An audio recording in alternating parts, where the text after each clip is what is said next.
নাইটে যাই না, কালকে নাইটও করতাম, তো ওই জন্য নাইটে যাই না, নাইটে ঘুমাইছি। আজকে ডে নাইট কমপ্লিট করে কালকে ঢালাই করব।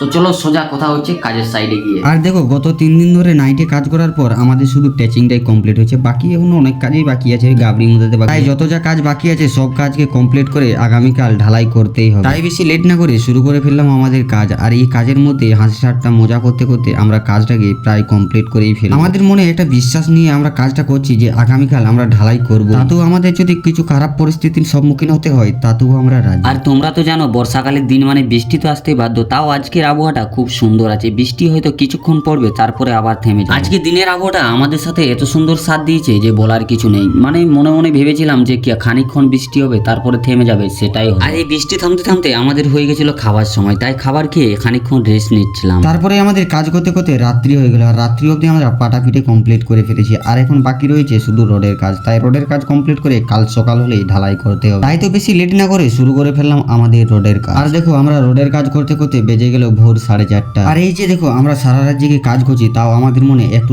অলসতা আছে, কারণ আমরা হাসি ঠাট্টা ফুর্তি মজা করতে করতে কাজ করছি। আর মেন ব্যাপার হচ্ছে আমাদের বিশ্বাস আছে যে কাল সকাল হলেই আমরা কমপ্লিট করে ফেলবো, কারণ সকাল হতে বেশি সময় নেই, প্রায় হালকা হালকা দিনের আলো দেখা যায়। আর সকাল হতে হতে আমাদের কাজ আমরা কমপ্লিট করে ফেলেছিলাম। আর বাকি রয়েছে ইলেকট্রনিক মিস্ত্রিদের কাজ। সারা রাত জেগে কাজ করার পরও আমাদের মনে একটু অলস আসেনি, কারণ আজকে সারাদিন কাজ করতে হবে। কারণ আজকে কোথায় আছে না, পুরো হাতিটা পেরিয়ে গেলে হাতির লেজে আটকে গেলে শুনতে কেমন লাগে, ঠিক এরকমই শুনতে লাগবে যদি আজকে ঢালাই না করে বাড়ি ফিরে যায়। তাই ঢালাইয়ের আগে ছাদে প্রথমে পুজো করে নিচ্ছে। তাই আমাদের যুদ্ধের জন্য সবাই প্রস্তুত, আর আমাদের দেখতে দেখতে যুদ্ধ চালু হয়ে গেল। তাই যুদ্ধের আগে যে পুজোটি হলো সেই পুজোটির ভোগ বিতরণ করে দিয়েছে সীমন্ত। উপর থেকে নিচে আসতেই দেখি একটা জল জিয়ন্ত বাচ্চা, তার নাকি নাক দিয়ে আবার ঝর্ণা বয়ে যায়। সেই ঝর্ণার জল সে নাকি চেটে চেটে খায়। আর তোমরা যারা যারা ছোটবেলায় এরকম ঝর্ণার জল চেটে চেটে খেতে কমেন্ট করে অবশ্যই জানাবে। তাই যুদ্ধ আমাদের শেষের মুখে। তো ভিডিওটার বেশি বড় করছি না, সবাই ভালো থাকবেন, সুস্থ থাকবেন, সুরক্ষিত থাকবেন। টাটা বাই বাই, দেখা হচ্ছে আবার কোনো একটা নতুন ভিডিওতে।